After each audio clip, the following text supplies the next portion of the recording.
Shalom, selamat sore Ibu-Ibu yang terkasih.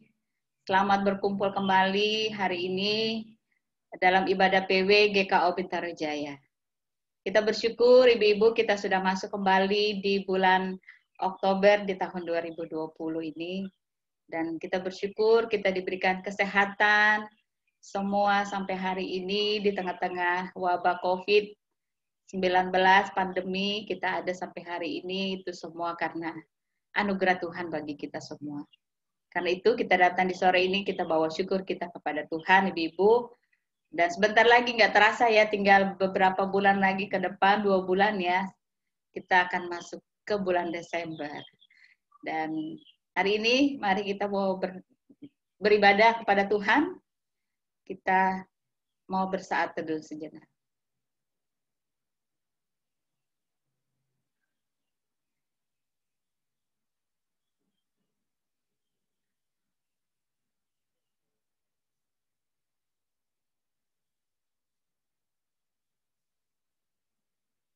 Kita bersaat teduh.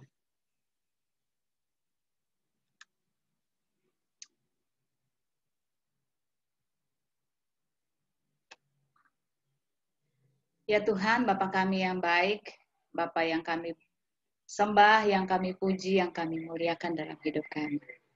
Di sore ini Tuhan kami datang membawa hati kami kepadamu Tuhan. Kami mau teduhkan hati kami di sore ini untuk beribadah kepada Tuhan. Tuhan tolong kami berkati setiap perangkat yang kami gunakan di rumah kami masing-masing. Baik itu laptop, handphone, internet yang kami gunakan. Tuhan berkati dan Tuhan kuduskan. Tuhan tolong kami supaya semua yang perangkat yang kami gunakan ini boleh membantu kami untuk kami beribadah kepada Tuhan melalui online aplikasi Zoom ini Tuhan. Terima kasih Bapak. Kami berdoa membuka ibadah kami di sore ini. Haleluya. Amin. Ibu-ibu yang terkasih, kita mau angkat pujian ini yang kita mau katakan bahwa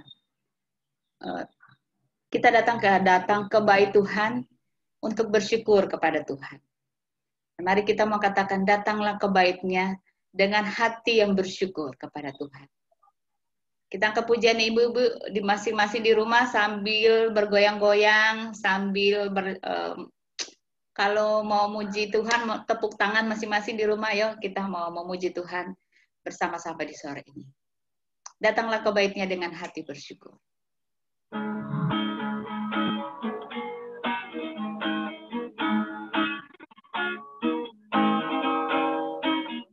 Datanglah ke bait-Nya dengan hati bersyukur ke dalam pelataran-Nya,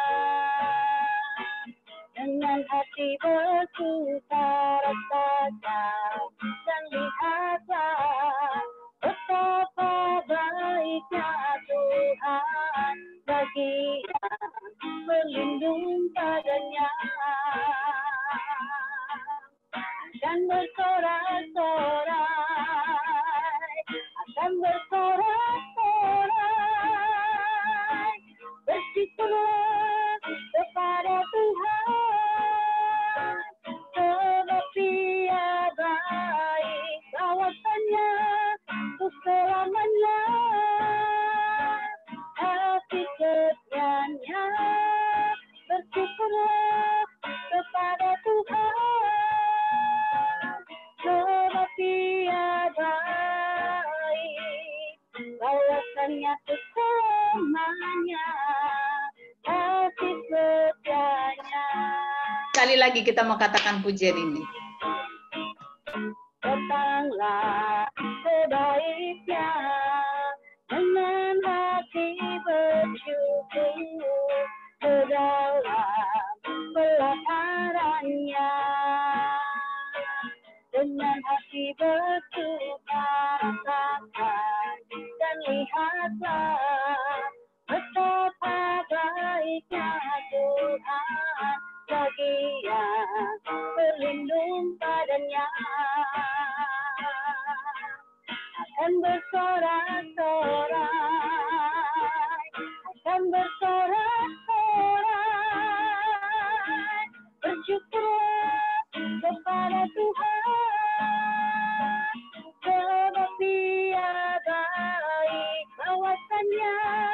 untuk selamanya. Kasih setianya, bersyukur kepada Tuhan, sebab Dia baik, ternyata selamanya, kasih setianya. Bahwasanya untuk selamanya. Bahwasanya untuk selamanya, kasih setianya. Amin, puji Tuhan. Datanglah ke baiknya untuk bersyukur kepada Tuhan. Kita mau angkat pujian berikutnya, kita mau katakan bahwa Bapakku datang hari ini, aku datang untuk memuji dan menyembah Engkau.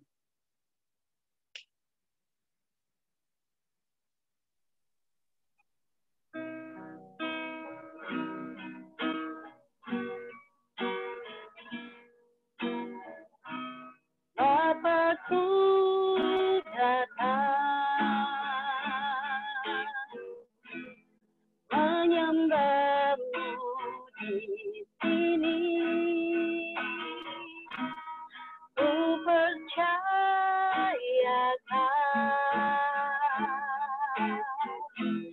ada bagiku.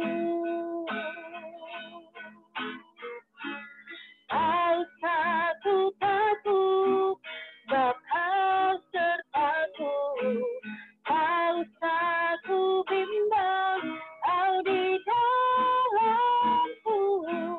Tak usah ku cemas, Kau penghiburku. Saat ku lemah, Kau kuatku. Ku nyanyi haleluya, ku nyanyi haleluya. Sungguh Kau hebat, ajaib perkasa perbuatanmu.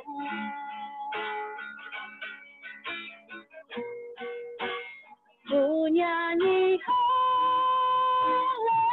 haleluya, ku nyanyi haleluya. Sungguh Kau hebat, ajaib perkasa perbuatanmu. Di hidupku. Kita mau katakan sekali lagi, tak usah ku takut, sebab Engkau besertaku. Tak usah ku takut, sebab Kau sertaku.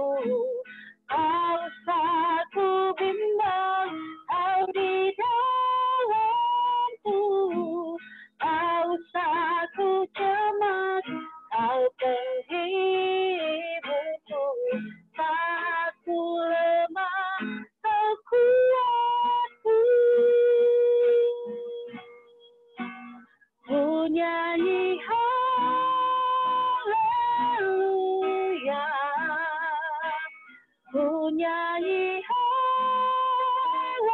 haleluya. Sungguh Kau hebat, ajaib perkasa perbuatanmu.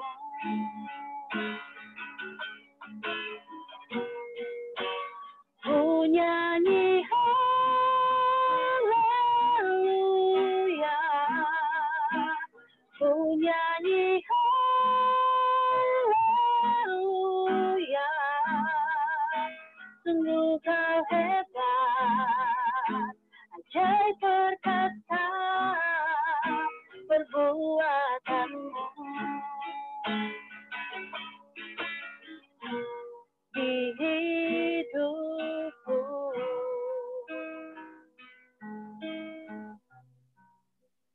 Ibu yang terkasih, mari kita berdoa.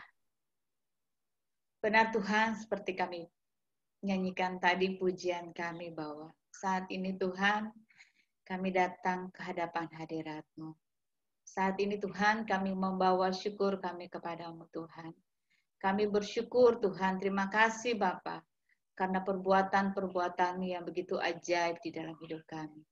Kami hidup sampai hari ini Tuhan, kami boleh masuk di bulan Oktober di tahun 2020 ini Tuhan. Kami bersyukur Bapa. Dan kami mengaku bahwa itu bukan karena kuat dan hebatnya kami. Tapi karena Yesus yang kami sembah, Allah yang kami puji, Allah yang kami muliakan. Itu yang membuat kami, yang menyertai kami. Hingga kami boleh ada sampai di sore hari ini. Sampai hari ini Tuhan. Terima kasih Bapak.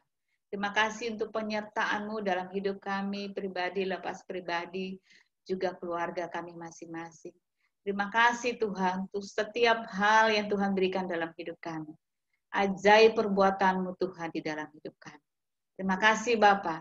Karena itu Bapa di dalam syukur kami di sore hari ini Tuhan, dalam ibadah PW GKO Bintaro Jaya, kami datang untuk memuji dan menyembah Engkau. Kami datang untuk mendengarkan firman-Mu. Kami datang untuk saling sharing tentang kebaikan-kebaikan Tuhan dalam hidup kami. Kami datang untuk membawa syukur kami kepada-Mu. Ya Allah Bapa yang kami sembah, terimalah ungkapan syukur kami. Terimalah ibadah kami di sore ini Bapa yang kami bawa kepadamu. Kuduskan layakan kami Tuhan di sore ini Bapa. Terima kasih Bapa dalam nama Tuhan Yesus. Kami buka ibadah kami di sore ini dari awal pertengahan hingga akhir. Boleh jadi ibadah kami hanya untuk hormat dan kemuliaan nama Tuhan. Di dalam nama Tuhan Yesus kami sudah berdoa dan mengucap syukur. Amin. Ibu yang terkasih, kita mau katakan pujian berikutnya sebelum kita masuk dalam ruang kesaksian. Kita mau katakan bahwa hanya Yesus yang terlebih besar dalam hidup kita. Yesus terlebih besar, Yesus terlebih besar. Yesus lebih besar. Yesus lebih besar di dalamku, di dalamku.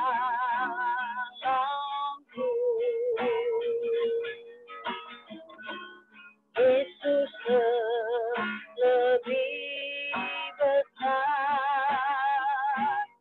Yesus lebih besar di dalamku,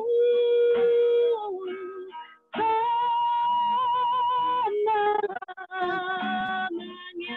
Sekali lagi katakan, Yesus terlebih besar, Yesus terlebih besar. Yesus lebih besar. Yesus lebih besar di dalamku, di dalamku.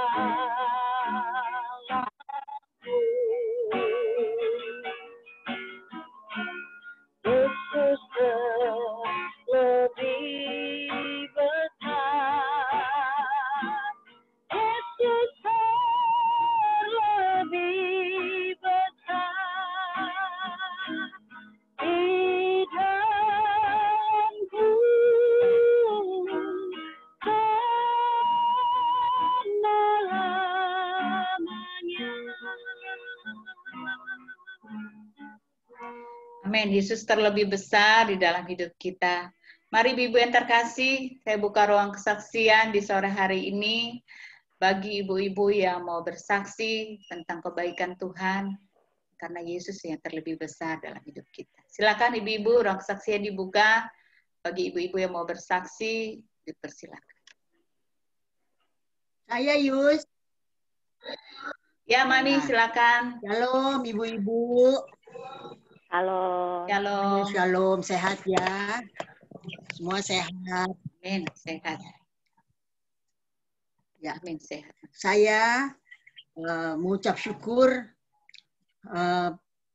di tengah-tengah situasi pandemi karena memang keadaan kita itu aktifnya tuh melalui Zoom, melalui sarana online yang lain.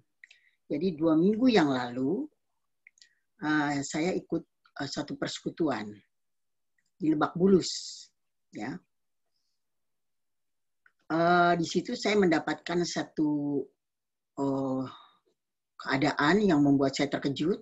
Bahkan sepanjang saya ibadah itu melalui Zoom ini, berdengup, dada saya berdengup, dan saya saat itu tuh si pembicara itu dia tidak bisa menjelaskan karena ada pertanyaan dari, jadi sebetulnya tema visi misi dari yang disampaikan itu bagus sebetulnya dari Matius 6 ayat 33 tentang kekhawatiran.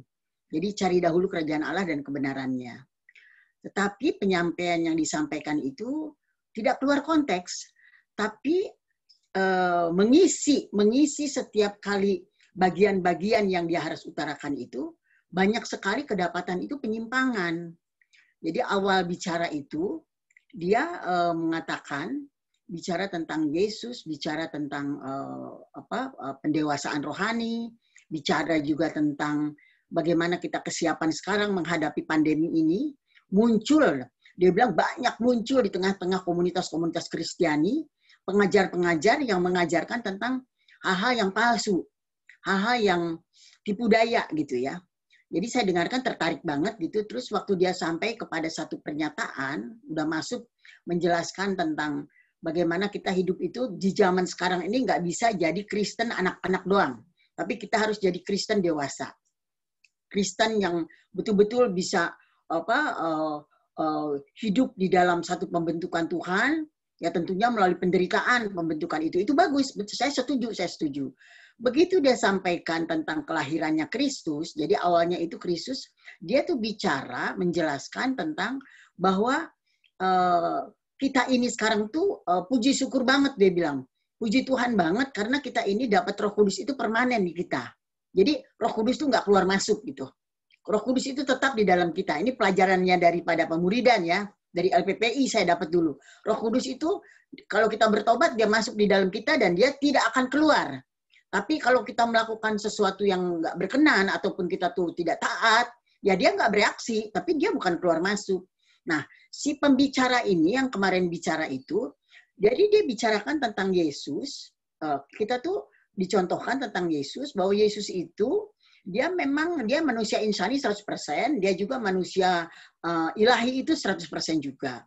Tapi saya mendapatkan rupanya itu waktu saya nggak puas ataupun saya tidak setuju, saya sempat ngelihat di kamera itu ke teman yang lain. Ternyata sama, reaksi mata itu semua sama.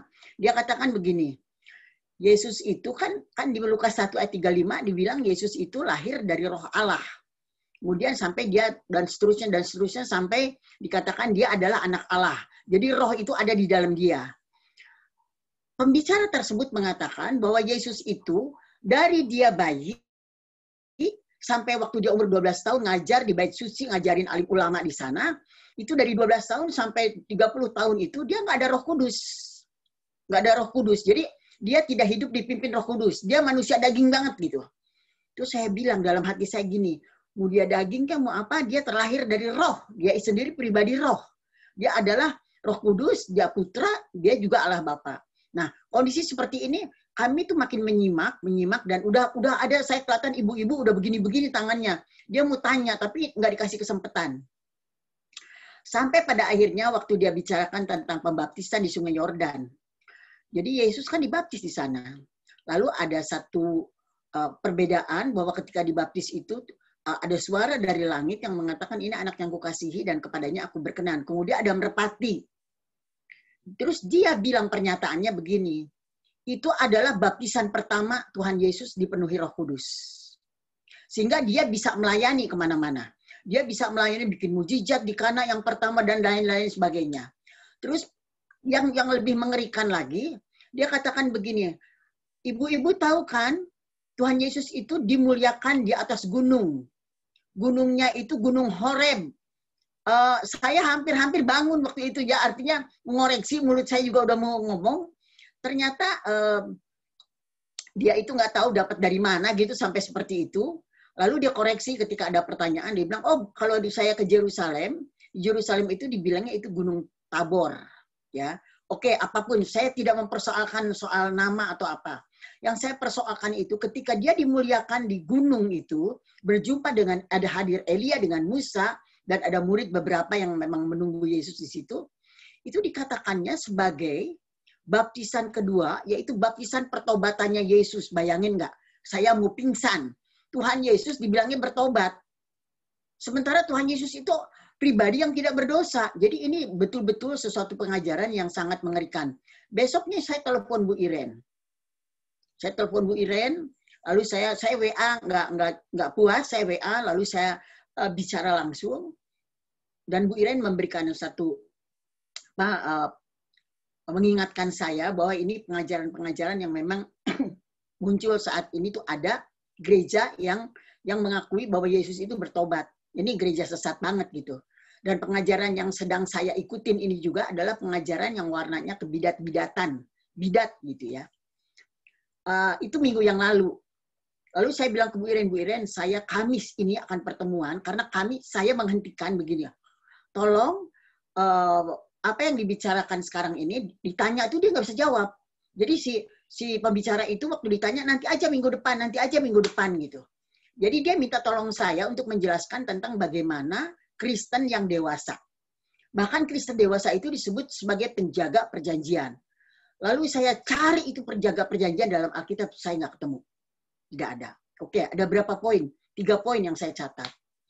Dan kemarin saya tanyakan kepada Bu Iren, saya nanti jam 3 kemarin itu, saya akan Zoom lagi melanjutkan yang kemarin. Dia harus bertanggung jawab. Tapi dengan catatan, kami udah sepakat dengan beberapa orang yang anggota memang ikut di dalam, bukan komsel saya, ini berbeda lagi. Pelayanan di luar ini dari hasil pelayanan yang saya lakukan, pelayanan pribadi beberapa orang, lalu ada persekutuannya. Nah ini orang tuh datang dari luar, mengajarkan, diundang oleh salah satu anggota kami. Keadaan seperti ini waktu saya dia bicarakan tentang kita mau bicara pakai materi baru, saya bilang tidak. Komitmen kita bahwa minggu ini kita bicara mengajukan pertanyaan tentang Roh Kudus tidak ada pada Yesus dan Yesus bertobat.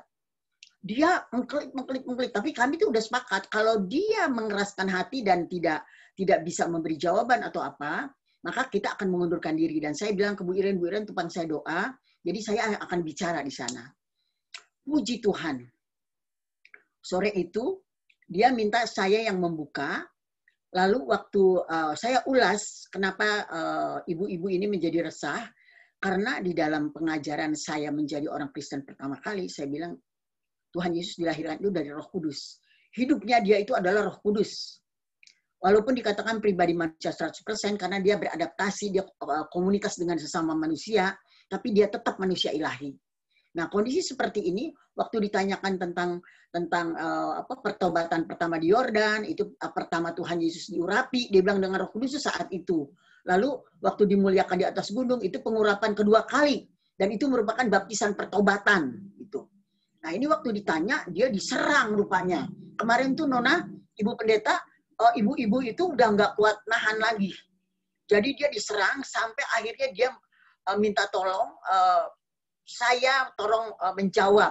Jadi dia sudah tidak berani membenarkan pengajaran materi yang dia bawakan, tapi dia bilang, Ibu tolong, Ibu bawakan apa materinya akan disampaikan. Saya menanyakan siang itu, sebelum saya pertemuan, saya tanya ke Bu Iren tentang Daniel 12 ayat 3 dan 4. Puji Tuhan setelah Ibu Iren memaparkan segala sesuatu yang ada di situ, saya dapatkan satu yang bisa saya sampaikan di tengah mereka. Dan yang mau saya katakan, saya sudah mempersiapkan diri.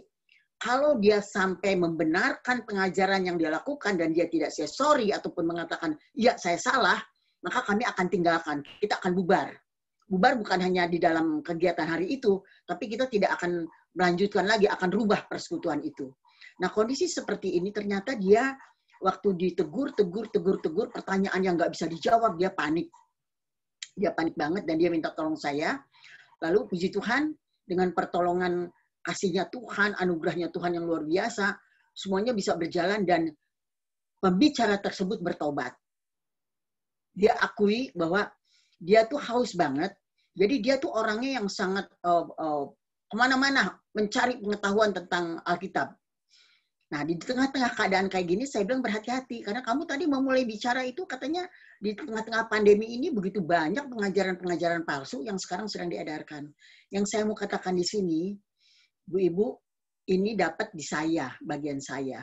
Kemungkinan bisa juga ada di tempat-tempat lain yang kita dengarkan. Kita banyak browsing, banyak apa tuh, banyak sangat terbuka sekarang tuh tentang pemahaman Alkitab, tentang apa kita mau cari soal apa aja bisa ketahuan. Tapi mari kita memang harus mempersiapkan diri, nggak sembarangan dengar-dengar gitu aja, karena terlalu banyak sekarang pemahaman-pemahaman sampai membuat saya gemeter. Ada satu pejabat yang mengatakan bahwa Tuhan Yesus kemungkinan aja bisa kawin-mengawin. Itu kan luar biasa. Jadi ini tuh benar-benar di tengah pandemi ini, antara Allah mengizinkan segala sesuatu, tapi Allah juga melindungi anak-anak dengan paradigma, dengan kebenaran, dengan iman, dengan pertolongan Tuhan. Ya, di mana kita tuh tidak, dari yang hadir tuh waktu itu kita di Zoom tuh ada hadir kira-kira ada 9 orang. Itu plus yang bicara itu, lalu tidak ada satupun yang bisa mengakui dia. Jadi semuanya menentang dan memberikan satu pertanyaan yang dia kewalahan. Nah ini buat saya gini, waktu saya tutup saya katakan, ini anugerah Tuhan untuk saya. Memang ada kecewa, ada marah di situ karena membuat satu keterangan yang sangat diputar balikan dan tidak, ini bukan ini sesat banget. Tapi dengan keadaan seperti ini, akhirnya si pembicara tersebut, si ibu tersebut, dia bisa dicelikkan mata imannya. Dan dia boleh mengatakan seperti ini, ya saya ini pribadi yang sok tahu. Dia mengakui itu, saya sok tahu banget. Kenapa saya tidak, saya katakan, kalau mendapat satu pemahaman baru, nggak bisa langsung disampaikan, nggak bisa langsung ditangkap, ditelan, lalu diberikan kepada orang lain. Telaah dulu, renungkan dulu, hidupi. Dan apa yang dilakukan itu melalui hidup kita gitu loh, dipraktekkan. Kalau memang dia bisa benar ketemu, boleh tanyakan ke pakar-pakar siapa, saya bilang. Jadi dia di sini udah nggak bisa bergerak, dia duduk diam. Dan memang ini saya percaya berkat doa, saya minta topangan doa, termasuk dari Ibu Pendeta, topang doa saya untuk bicara nanti sore itu. Kita sampai tadi malam.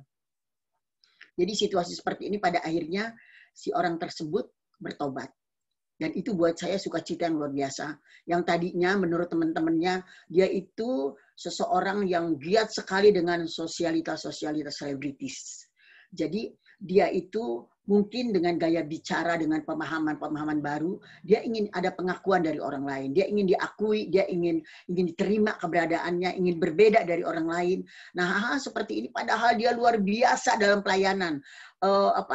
Masalah memberi, masalah dana sebagai donatur bukan di satu tempat, dia berikan dimanapun pertolongan itu, ya.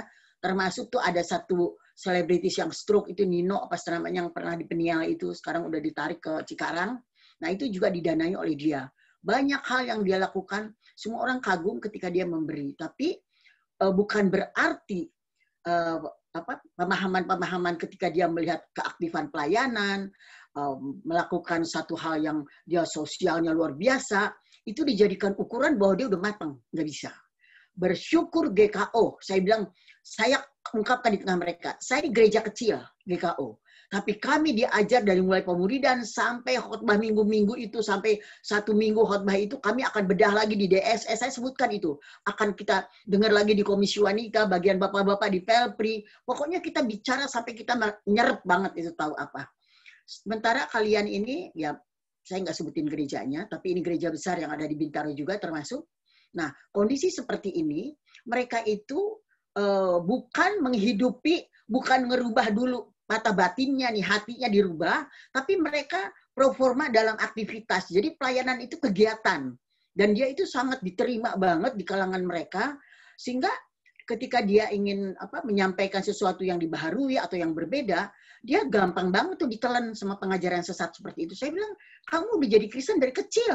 Keluarga kamu tuh Kristen dari kecil. Saya ini jadi Kristen 21 tahun. Kok bisa kamu ketipu? Nah, di sini pembelajarannya itu ada lorong ternyata. Jadi waktu kami sempat layani, saya layani secara pribadi, ternyata dia tuh punya kegalauan. Jadi baik di dalam keluarga, baik juga melalui orang tua, baik juga suami. Jadi dia dalam keadaan goncang, ya jadi makanan empuk untuk hal-hal seperti itu. Pengajaran sesat yang beredar saat ini memanipulasi, merubah Tritunggal menjadi monoteisme. Jadi Allah cuman Allah aja fungsinya. Tidak ada tidak Allah anak, Allah Bapa, Allah Anak, Allah Roh Kudus, tidak ada. Jadi Kristen berusaha diseret untuk itu, dan buat saya itu waktu saya merenungkan ini bentuk daripada apa yang dialami di pandemi ini, akhir zaman ya, salah satu tanda, tapi kita tidak pernah ada yang tahu waktunya kapan, dan juga anak nggak tahu, malaikat nggak tahu, umat nggak ada yang tahu, hanya Bapak yang tahu. Tapi di sini kita diajarin, buat saya pribadi kemarin tuh, saya bilang saya bersyukur dengan kejadian ini, karena buat saya ini anugerah banget, supaya saya lebih mawas, lebih berhati-hati, bahwa pakainya semua Alkitab, yang dipakai semua, dan bahasanya itu, materinya juga, kayaknya nggak salah-salah banget sih, cuman saya ngelihat ada pemisahan, di mana Tritunggal mau dipecahin aja pokoknya, menjadi roh sendiri, anak sendiri, Bapak sendiri, nggak menjadi kesatuan. Itu saya dapatkan di dalam makalahnya yang saya dikirim melalui internet ya, melalui internet, terus saya print out, nyuruh Ibong, Bona cepat bawa ini, Mama mau pelajari. Dan saya dapatkan beberapa poin, lalu saya katakan kepada dia, ini yang nggak boleh, ini yang nggak boleh. Dan pada akhirnya, yaitu klimaksnya itu si ibu tersebut mengakui dan dia bilang, saya harus belajar. Saya bilang, kami tuh di gereja, kalau orang itu mau berbicara, siapapun dia, udah pendeta apa, tetap kita check out. Kita suka ada check out gitu. Jadi paling enggak materi apa yang mau dibawakan, lalu nanti goalnya tuh apa gitu. Itu tuh kita perlu tahu. Jadi nggak bisa mau-maunya sendiri seperti ini. Nah ini yang saya saksikan, saya bersyukur. Artinya di tengah pandemi, sekalipun kuasa-kuasa lain berusaha menggeser iman Kristiani dari ibu rumah tangga, tapi kuasa Tuhan dahsyat. Ketika Yesus ada di dalam hati kita, dia bela. Dan bahkan situasi ini membuat orang tersebut bertobat, dan dia bilang, saya perlu belajar untuk merendahkan hati. Karena dia adalah istri dari seorang pejabat yang kaya raya banget.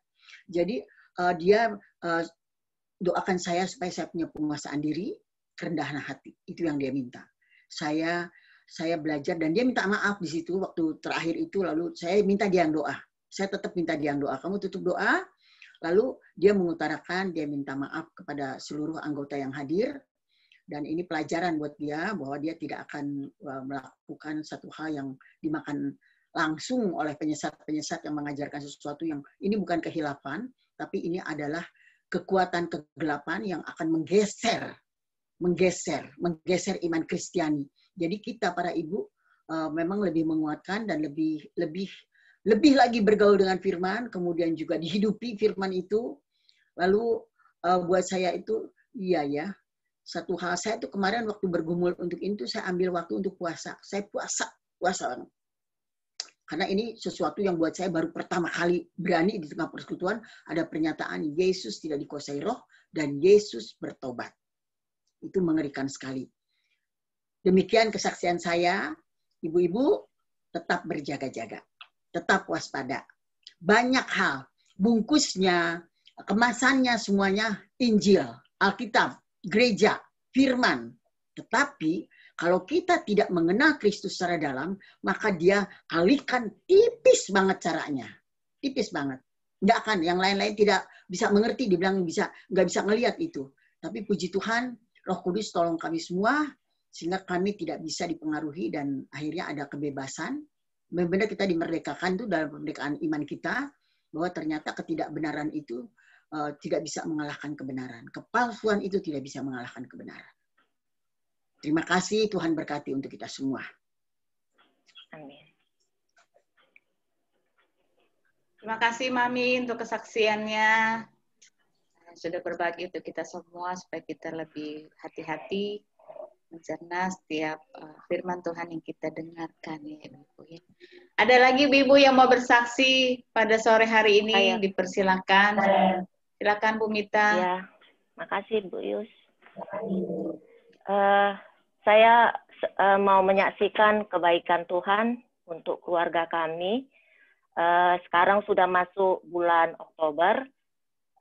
Bulan September ini kejadiannya di bulan September. Setelah lewat bulan September saya baru bersaksi. untuk di Komisi PW. Tanggal 20-an September kemarin, suami Pak Kasrianto Tarigan mendapatkan piagam penghargaan, puji Tuhan, dari negara, karena sudah mengabdi selama 30 tahun sebagai pegawai pemerintah. Banyak yang kami alami selama 30 tahun, bagaimana kehidupan sebagai keluarga pegawai negeri, pegawai pemerintah, itu beraneka, turun naik, nyebrang sungai, bagaikan kayak di jet coaster kalau pegawai negeri itu. Jadi ada tawaran untuk meninggalkan kementerian dengan gaji, dengan fasilitas, dan langsung tanda tangan kontrak kerja jangka panjang. Sudah pasti juga fasilitas, semua gaji di atas dari pegawai negeri yang kami dapat. Puji Tuhan, dengan hikmat Tuhan, suami tetap setia di kementerian sampai sekarang. Dan kemarin, puji Tuhan, mendapat piagam 30 tahun mengabdi. Kalau bukan karena Tuhan, kami sekeluarga sudah celaka. Semuanya karena pertolongan Tuhan, bisa tegak berdiri, anak-anak puji Tuhan sehat, keluarga semua sehat. Itu yang bisa saya saksikan. Tuhan Yesus itu baik. Sampai sekarang saya percaya ke depannya juga Tuhan ada bersama kami dan berjuang tetap bersama Tuhan dengan rasa berserah dan percaya ada Tuhan Yesus bersama kami. Terima kasih Ibu-Ibu. Tuhan Yesus memberkati. Terima kasih Bu Mita untuk kesaksiannya. Tuhan Yesus memberkati Bu Mita dan keluarga. Ada lagi Ibu-Ibu? Satu lagi Bu untuk ruang kesaksian kita pada sore hari ini. Dipersilakan.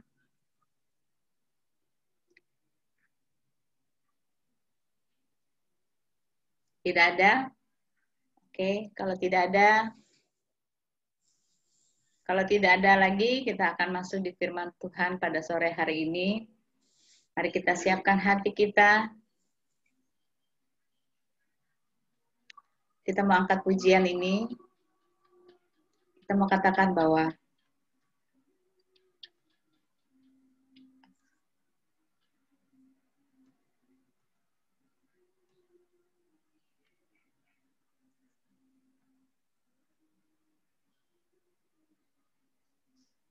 sesuai dengan tema kita minggu ini, bahwa kita akan mendengar tentang bagaimana nasihat untuk mengasihi, ya. Bukan. Mengeraskan hati. Oh ya, nasihat untuk tidak mengeraskan hati. Kita mau angkat pujian ini, kita mau katakan bahwa Yesus, ubahlah hatiku, ubah hatiku seperti salju. Kita mau angkat pujian ini.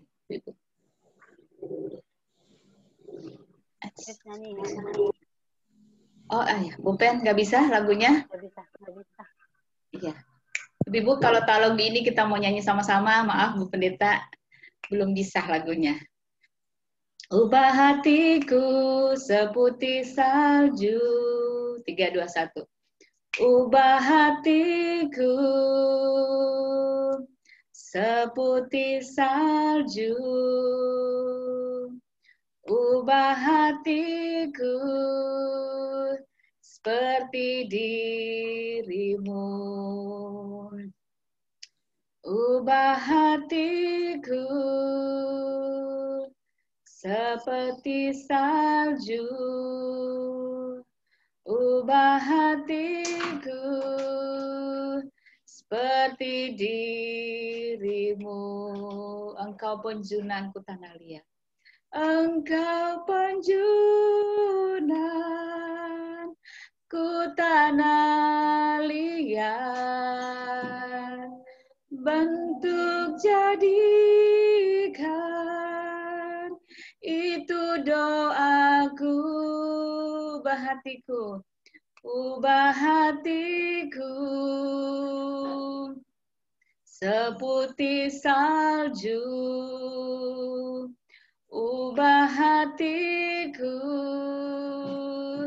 seperti dirimu.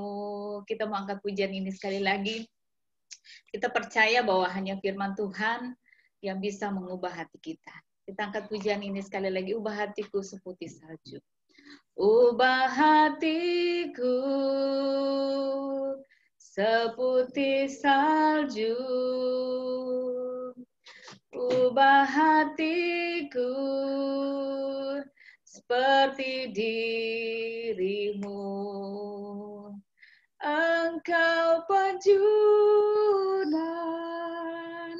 ku tanah liat, bentuk jadikan, itu doaku, ubah hatiku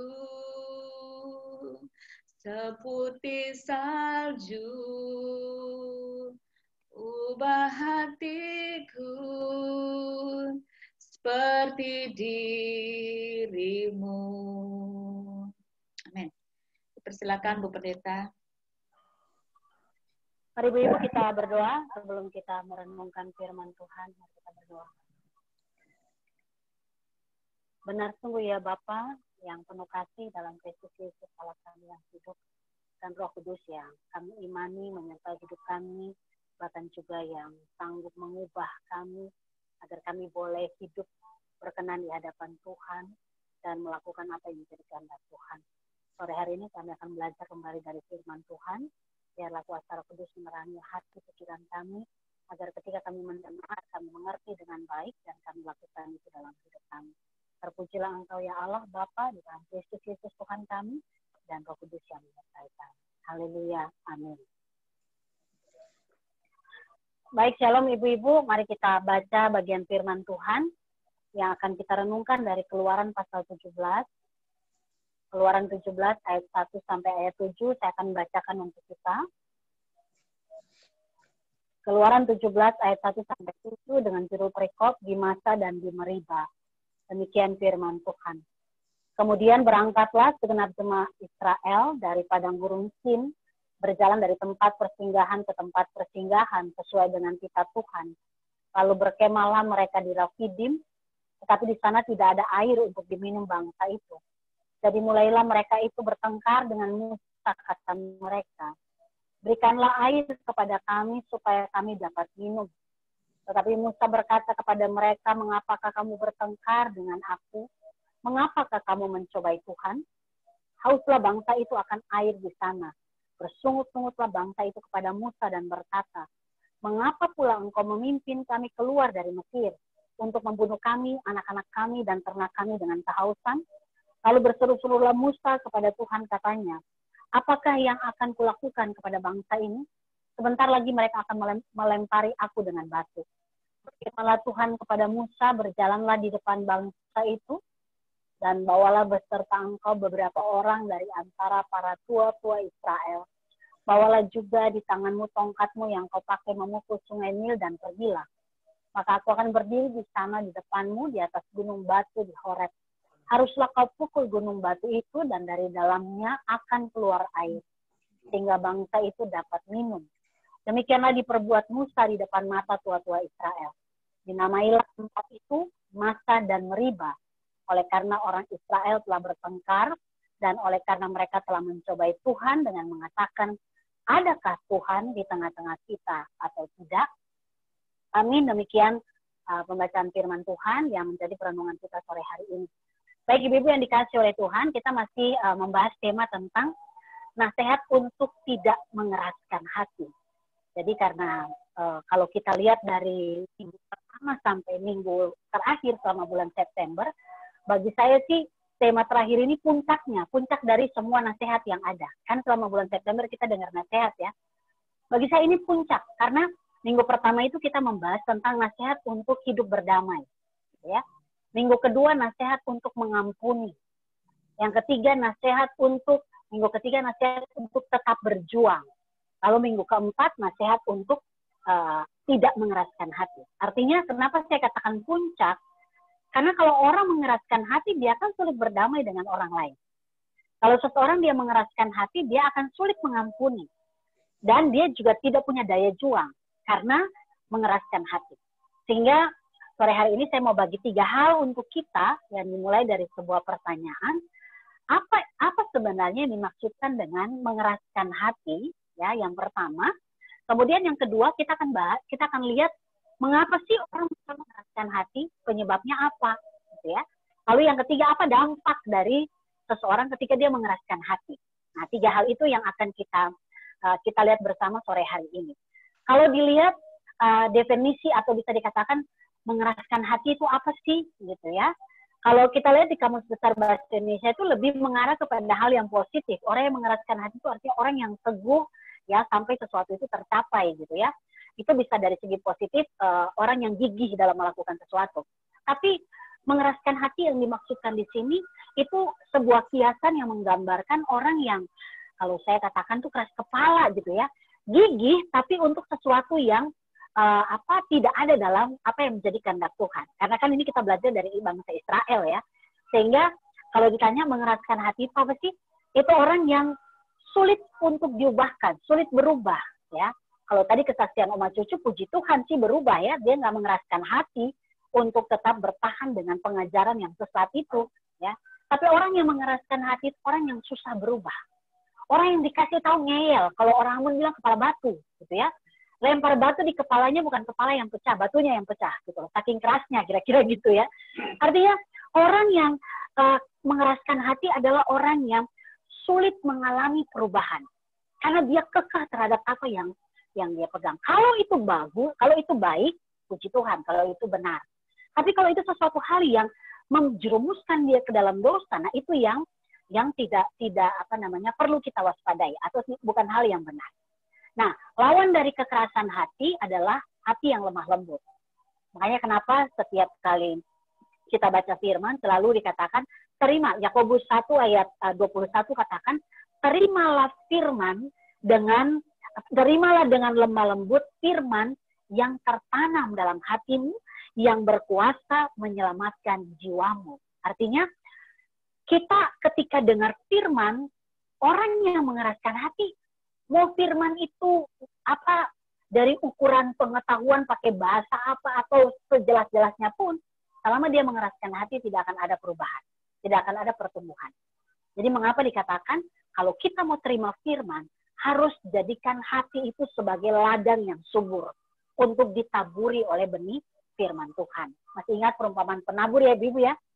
Perumpamaan penabur itu benih itu jatuh ke tanah yang subur, dia bertumbuh, berbuah, dan itu dinikmati banyak orang. Jadi kalau ditanya apa itu kekerasan hati, lawan dari kelemah lembutan atau hati yang lemah lembut gitu ya. Hati yang lembut yang siap dibentuk. Sebaliknya orang yang keras hati adalah orang yang sulit untuk dibentuk. Itu bagian pertama. Lalu bagian kedua pertanyaannya, mengapa sih ada orang yang mengeraskan hati gitu ya? Kenapa orang mengeraskan hati? Nah, kalau kita lihat gitu ya, kalau kita tarik-tarik, orang yang mengeraskan hati itu kan sesungguhnya orang yang fokus pada dirinya sendiri ya Ibu ya. Orang yang egois ya. Orang yang sombong, kira-kira begitu. Jadi kenapa orang mengeraskan hati? Karena dia sombong, karena dia egois. Dan bukankah kesombongan itu akar dosa? Ya. Adam dan Hawa jatuh ke dalam dosa karena kesombongan mereka. Mereka ingin menjadi sama seperti Allah. Mereka ingin melihat ada keinginan mata, keinginan daging, keangkuhan hidup. Jadi kesombongan itu akar dosa. Sehingga kalau dikatakan kenapa orang mengeraskan hati? Karena dia masih hidup di dalam akar dosa itu sendiri. Dia masih hidup dalam dosa. Dan kalau kita lihat dalam kehidupan bangsa Israel, dengan melihat sejarah hidup mereka gitu ya, bisa dikatakan kemarin saya kebetulan khotbah di Depok 1 ya. Jadi saya baru lihat video GKO itu setelah hari Minggu gitu ya. Dan itu sudah sempat disampaikan oleh Pak Pendeta Rehardian. Tapi mungkin bahasa sederhananya begini. 430 tahun ibu-ibu, mereka hidup sebagai budak. Ya, budak itu artinya bukan orang yang bisa leluasa melakukan segala sesuatu. Budak itu artinya ada yang berkuasa atas hidupnya. 430 tahun itu kira-kira berapa angkatan itu ya? Berapa generasi itu sudah terjadi. Artinya 430 tahun hidup sebagai budak, ya, di bawah perbudakan hidup orang Mesir. Tidak hanya mereka diperbudak, ya, tapi mereka juga melihat langsung gaya hidup orang Mesir yang menyembah berhala. Sehingga bisa dikatakan 430 tahun bangsa itu dibentuk dengan mental seorang budak. Ya. Nah, Tuhan berkarya, berinisiatif menyelamatkan bangsa itu dari dari kehidupan mereka. Sebenarnya dengan kata lain Tuhan melepaskan mereka dari fokus kepada diri sendiri, kesombongan atau kekerasan hati. Sehingga bahasa sederhananya kemarin saya bagi di DSS, Tuhan cuma butuh satu malam ya, bangsa Israel hanya butuh satu malam lepas dari Mesir pada Tulai yang ke-10 kan ya, pada peristiwa Paskah. Hanya satu malam loh. Begitu peristiwa anak-anak sulung yang mati ya, langsung bangsa Israel dikeluarkan dari Mesir. Tapi butuh 40 tahun di padang gurun untuk mengeluarkan Mesir dari otaknya Israel, dari cara berpikir Israel. Artinya Tuhan butuh 40 tahun untuk membentuk mental budak, mental orang yang hidup dalam akar dosa, yaitu kesombongan, ya, itu harus dibentuk selama 40 tahun di padang gurun. Dan kesaksian Alkitab memberi kesaksian bagi kita, tidak ada dari mereka yang keluar dari tanah Mesir yang masuk ke tanah Kanaan kecuali Yosua dan Kaleb, gitu ya. Artinya luar biasa ya, kekerasan hati kalau tidak diubahkan, tidak bertobat, tidak dipulihkan oleh Tuhan, itu bisa berdampak yang luar biasa dalam kehidupan kita. Secara khusus kita lihat dalam hidup orang Israel. Jadi kalau ditanya kenapa seseorang mengeraskan hati, karena dia masih punya akar dosa. Hidup dalam keegoisan, hidup dalam kesombongan. Apakah orang sombong itu orang yang suka pamer-pamer? Enggak juga, ya. Jadi cara lihat orang sombong adalah ketika dia susah untuk diubahkan, ketika dia susah untuk dikasih tahu, ketika kepala batu, ketika sulit untuk diubahkan. Mau firman Tuhan dari sedahsyat apapun, selama orang mengeraskan hati, dia akan sulit untuk berubah. Ya. Dan untuk yang seperti ini hanya butuh kasih karunia Tuhan. Tuhan lakukan itu kepada bangsa Israel. Bagian yang ketiga, kita lihat apa dampak, ya. Kalau tadi kedua dikatakan mengapa orang mengeraskan hati karena masih hidup dalam dosa. Contohnya Israel, mereka hidup dalam mental budak, ya. Walaupun Tuhan sudah melepaskan, mereka tetap mentalnya budak, gitu ya. Dan yang ketiga, apa dampak dari kekerasan hati? Nah, itu kita lihat dari cerita ini, dalam cerita ini, kisah Masa dan Meriba ini. Dampak orang mengeraskan hati adalah dia melakukan dua. Kalau di sini dicatat ada dua dosa besar Israel. Yang pertama mencobai Tuhan, dan yang kedua bersungut-sungut. Nanti Ibu baca di 1 Korintus 10 ayat 1 sampai 10 itu ada 5 dosa Israel, ya. 5 dosa Israel itu adalah mereka hati berbuat jahat, kemudian mereka menyembah berhala, ya. 1 Korintus 10 ayat 1 sampai 10. Berbuat jahat, menyembah berhala, percabulan, mencobai Tuhan, dan bersungut-sungut. Dan nanti di situ kalau baca di 1 Korintus 10 kita lihat akibat-akibatnya. Apa akibat menyembah berhala? Apa akibat kalau berbuat jahat? Apa akibat kalau percabulan? Apa akibat kalau kita melakukan dosa mencobai Tuhan?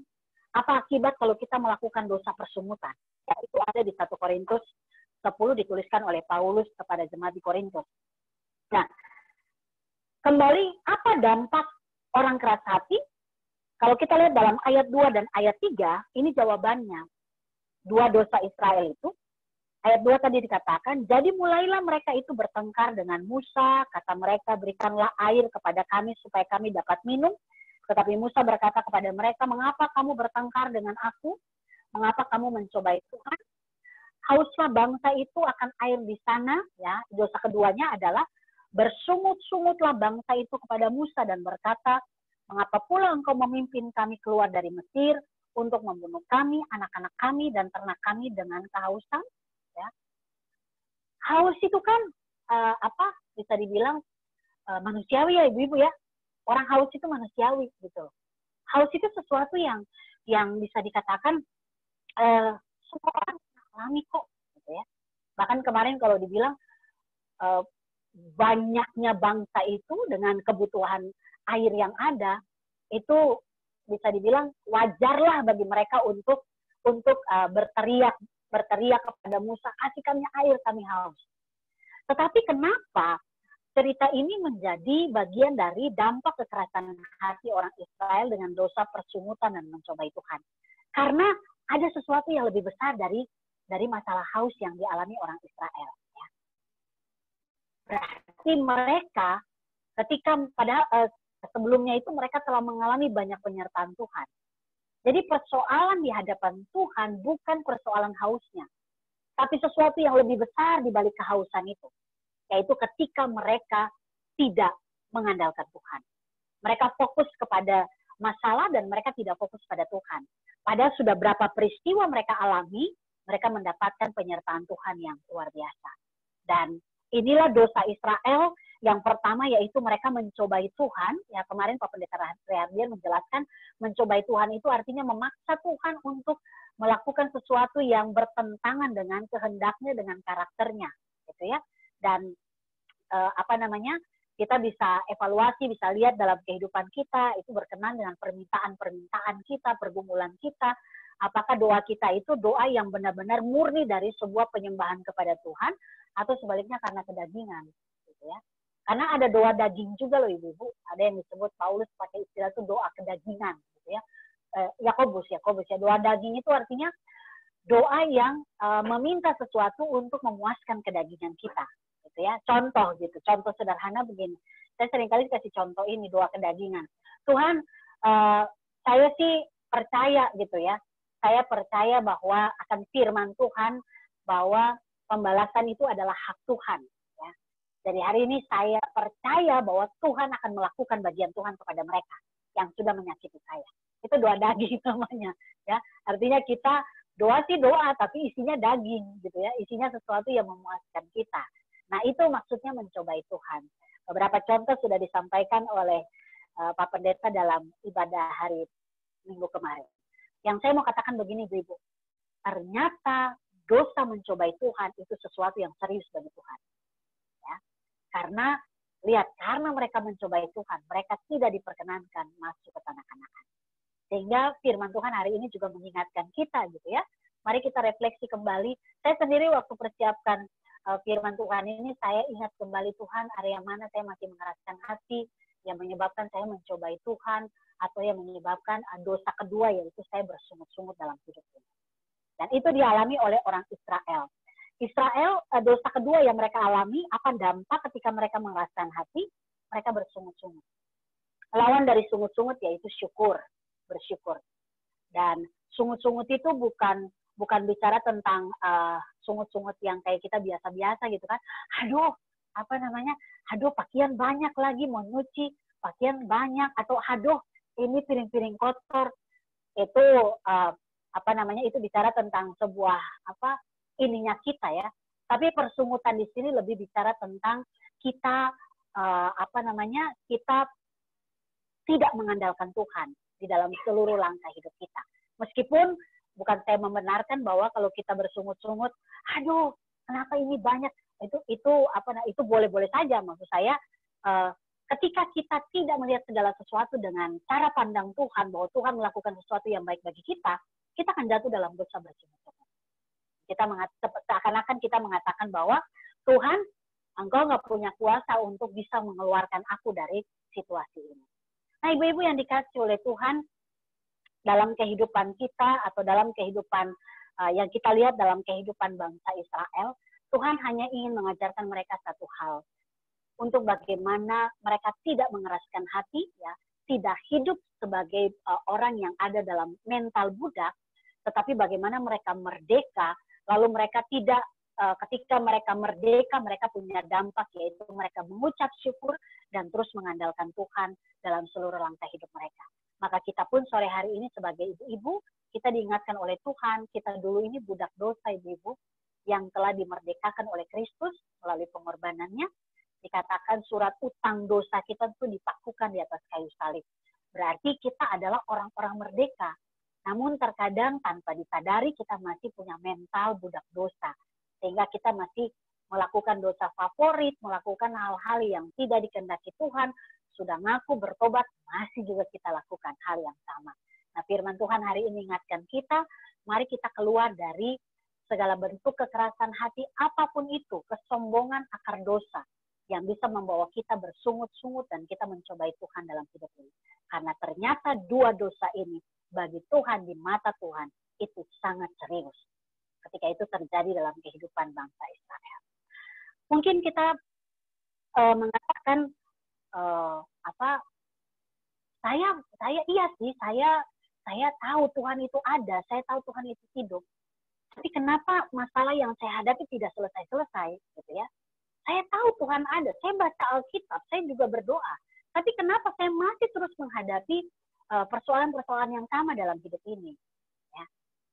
Itu menjadi satu hal yang, karena saya pernah dengar itu langsung gitu ya, ketika saya bilang berdoa, sudah Ibu Pendeta gitu ya. Saya bilang kalau kita nggak saranin berdoa sama baca Alkitab, kita mau bilang apa lagi gitu kan, berteriak di tengah jalan, kan nggak bisa. Ketika orang datang kan saya harus kasih firman gitu ya. Dan sudah, tapi keadaan saya tidak berubah. Ya. Saya bilang membaca firman dan kita berdoa mungkin tidak mengubah keadaan luar kita. Tapi jauh di dalam hati kita, Tuhan sedang mengubah sesuatu yang baik untuk kita. Karena lebih baik kita jadi orang Kristen yang diubahkan dari dalam keluar, daripada kita jadi Kristen yang kosmetik, yang cuma luarnya aja kelihatan bagus, tetapi di dalamnya tidak mengalami sebuah perubahan. Jadi itu yang Tuhan mau terjadi bagi hidup Israel. Makanya 40 tahun Tuhan izinkan mereka untuk poles bagian dalam, ya, supaya ketika mereka masuk tanah Kanaan, tanah perjanjian, mereka mengalami janji-janji atau berkat-berkat Tuhan dalam hidup mereka. Biarlah kita sore hari ini juga jadi ibu-ibu yang merdeka ya, ibu-ibu yang tidak lagi hidup dalam mental dosa gitu ya. Kita bisa punya kesempatan, kita punya potensi untuk lakukan dosa, tapi cepat kembali karena kita butuh Tuhan ya, kita butuh Tuhan di dalam kehidupan kita. Demikian dari saya, firman Tuhan sore hari ini, kiranya menguatkan ibu-ibu untuk menghadapi setiap persoalan sampai hari ini yang masih kita hadapi bersama. Amin. Silakan, ada yang mau sharing atau bagaimana Ibu Yusti? Saya kembalikan. Silakan Ibu, ada yang mau sharing tema kita hari ini? Ibu dipersilakan. Ada yang mau bertanya atau mau sharing tentang firman Tuhan hari ini, dipersilakan.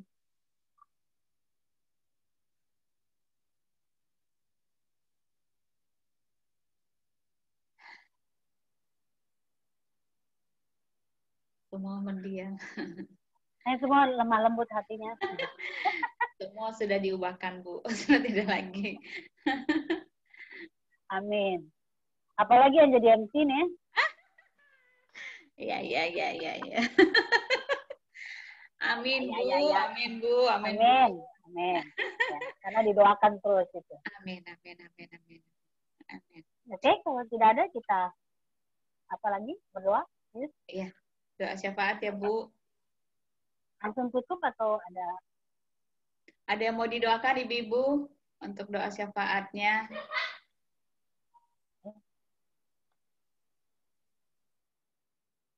Ternyata tidak ada lagi. Gak ada yang mau didoakan Ibu-ibu? Gak ada ya, Bu. Oke, kita berdoa. Mari kita berdoa. Terpujilah Allah Tritunggal yang menjaga dan memelihara kehidupan kami sampai sore hari ini. Kami bersyukur ketika sore ini kami semua boleh berjumpa dalam ibadah PW secara online, dan kami bersyukur Tuhan masih berikan kesempatan bagi kami, memberikan jaringan yang terbaik bagi kami, sehingga kami boleh memuji memuliakan nama Tuhan. Saat ini ya Bapa, kami menyatukan hati kami datang menyerahkan seluruh kehidupan kami, ke dalam tangan pengasihan Tuhan. Engkau melihat satu persatu kami yang hadir sore hari ini. Engkau tahu apa yang kami gumuli, Engkau juga mengetahui apa yang masih kami bawa di hadapan Tuhan di dalam doa kami. Baik ketika itu kami bergumul untuk keluarga kami, suami kami, anak-anak kami, orang tua kami. Kami tetap percaya setiap doa yang kami naikkan Tuhan mendengar dan Tuhan menjawab seturut dengan kehendak Tuhan. Jadikanlah kami ya Tuhan wanita-wanita Allah yang terus memberi kehidupan bagi banyak orang. Perkataan kami membangun bukan meruntuhkan, bahkan tindakan-tindakan kami itu memberkati kehidupan orang lain yang ada di sekitar kami.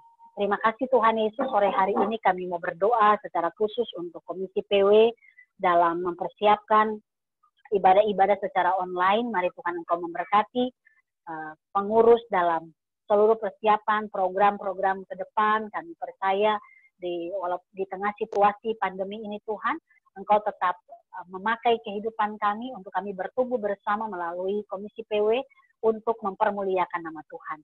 Maka Tuhan berkati Komisi PW secara khusus pengurus dalam mempersiapkan segala sesuatu.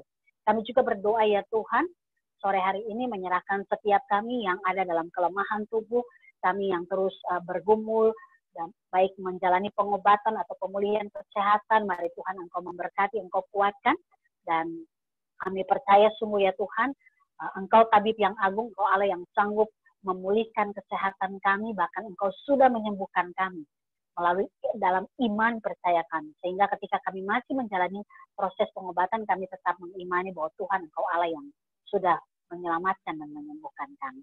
Terima kasih Bapa di surga, kami juga berdoa sore hari ini Tuhan bagi gerejamu GKO Bintaro Jaya. Terima kasih kami boleh tetap ada, kami boleh Tuhan izinkan untuk beribadah, Tuhan izinkan untuk berjumpa secara online, dan kami bersyukur untuk ini semua Tuhan, bahwa kami masih diberikan kesempatan untuk memuji dan memuliakan nama Tuhan. Maka semua kegiatan-kegiatan yang dilakukan secara virtual online, mari Tuhan Engkau berkati, agar kami boleh tetap bertumbuh di dalam pengenalan yang benar akan Tuhan. Secara khusus ketika hari Minggu besok kami akan memasuki perjamuan, sakramen perjamuan Tuhan yang kudus. Biarlah Tuhan setiap kami boleh mempersiapkan diri dengan baik, sehingga perjamuan kudus sedunia yang kami boleh rayakan bersama di tahun ini, di minggu pertama Oktober ini, itu menjadi sesuatu yang boleh membawa kami untuk merenungkan dengan lebih dalam lagi apa yang harus kami kerjakan ketika Tuhan izinkan kami masih ada dalam kehidupan di dunia ini. Kami juga sore hari ini Tuhan mendoakan Nona Pendeta Marta Ulina yang saat ini Tuhan beliau sudah mendapatkan keputusan untuk menjadi pendeta non gembala sidang di Cibitung dan memegang melayani di Pospel Cilengsi. Tuhan memberkati hambamu, anakmu ini Tuhan, sebagai seorang hamba Tuhan, perlengkapi dia dengan kuasa-Mu ya Bapa, agar apapun yang boleh dia kerjakan, segala sesuatu yang dia alami, dia mengalami perjumpaan dengan Tuhan, dan biarlah hidupnya menjadi berkat bagi jemaat yang Tuhan percayakan untuk dia layani. Terima kasih Tuhan Yesus, kami serahkan seluruh kehidupan kami pada Tuhan. Situasi pandemi yang masih ada, hamba berdoa bagi setiap orang tua yang mendampingi anak-anak ketika mereka bersekolah secara online. Tuhan memberkati, bahkan semua apa yang dibutuhkan untuk jaringan, kuota, segala sesuatu diperlengkapi dan diberkati oleh Tuhan. Terima kasih Bapa di surga, ini menjadi doa kami sore hari ini. Ampuni salah dosa kami Tuhan, dan kami serahkan seluruh kehidupan kami dan doa ini hanya di dalam nama Yesus Kristus yang sudah mengajarkan kami berdoa bersama demikian. Bapa kami yang di sorga, dikuduskanlah nama-Mu, datanglah kerajaan-Mu, jadilah kehendak-Mu di bumi seperti di sorga. Berikanlah kami pada hari ini makanan kami yang secukupnya, dan ampunilah kami akan kesalahan kami, seperti kami juga mengampuni orang yang bersalah kepada kami. Dan janganlah membawa kami ke dalam pencobaan, tapi lepaskanlah kami daripada yang jahat. Karena Engkau yang empunya kerajaan, dan kuasa, dan kemuliaan, sampai selama-lamanya. Amin. Terima kasih Bu Pendeta untuk firman Tuhan yang sudah disampaikan. Tuhan Yesus memberkati Ibu Pendeta dalam pelayanan bersama keluarga.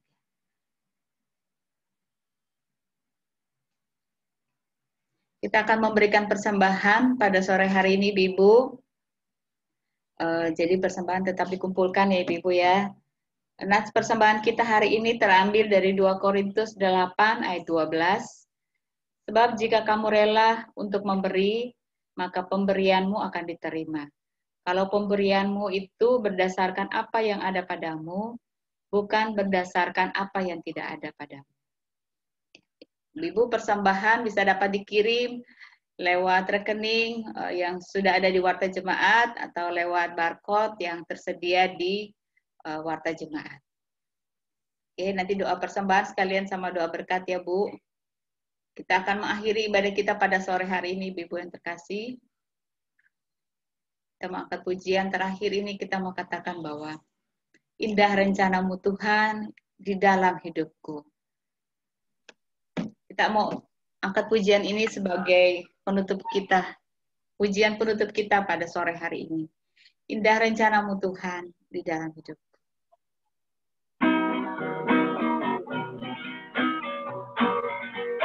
Indah rencanamu Tuhan di dalam hidupku, walau ku tak tahu dan ku tak mengerti semua jalanmu. Dulu ku tak tahu Tuhan, berarti rasakan hati menderita dan ku tak berdaya menghadapi semua. Tapi ku mengerti sekarang, kau tolong padaku. Kini ku melihat dan ku merasakan indah rencanamu. Tapi ku mengerti sekarang, kau tolong padaku. Ini ku melihat dan ku merasakan indah rencana. Sekali lagi mau katakan indah rencanamu Tuhan di dalam hidupku. Indah rencanamu Tuhan di dalam hidupku, walau ku tak tahu dan ku tak mengerti semua jalanmu. Dulu ku tak tahu Tuhan, berarti rasakan hati menderita dan ku tak berdaya menghadapi semua. Tapi ku mengerti sekarang, kau tolong padaku. Ini ku melihat dan ku merasakan indah rencanamu. Tapi ku mengerti sekarang,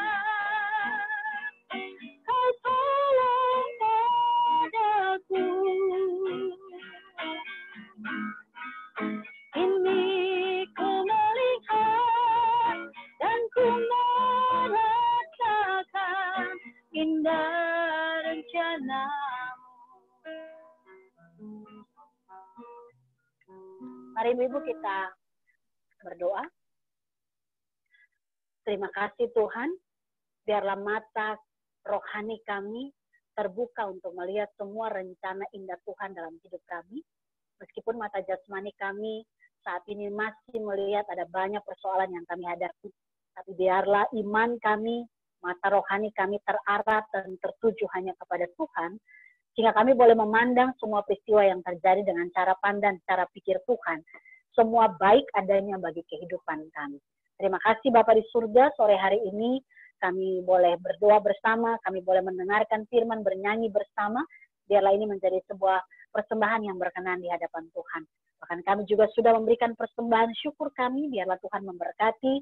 Persembahan ini boleh dipakai untuk pelayanan melalui gerejamu, GKO Bintaro Jaya, agar melalui pelayanan gereja nama Tuhan semakin dipermuliakan. Saat ini juga Tuhan, kami akan berpisah satu dengan yang lain, melakukan aktivitas kami akan melanjutkan seluruh kegiatan kami, biarlah kami mengarahkan hati kami kepada Tuhan dan kami menerima berkat Tuhan. Ibu-ibu terimalah berkat Tuhan, kasih karunia dan damai sejahtera dari Allah Bapa kita dan dari Tuhan Yesus Kristus, serta persekutuan dengan Roh Tuhan yang kudus, tinggal menyertai, memberkati ibu-ibu dan keluarga, mulai dari saat ini terus kekal sampai selama-lamanya. Amin. Bapa, terima kasih.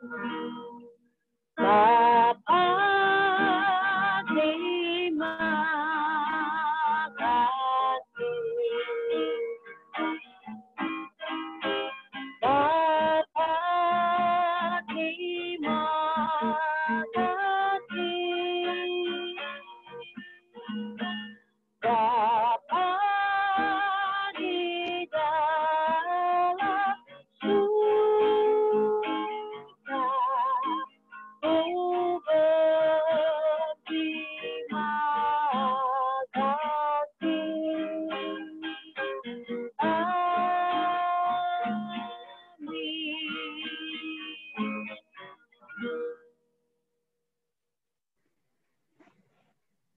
Terima kasih ibu-ibu semua, ibadah kita selesai. Ibu-ibu semua.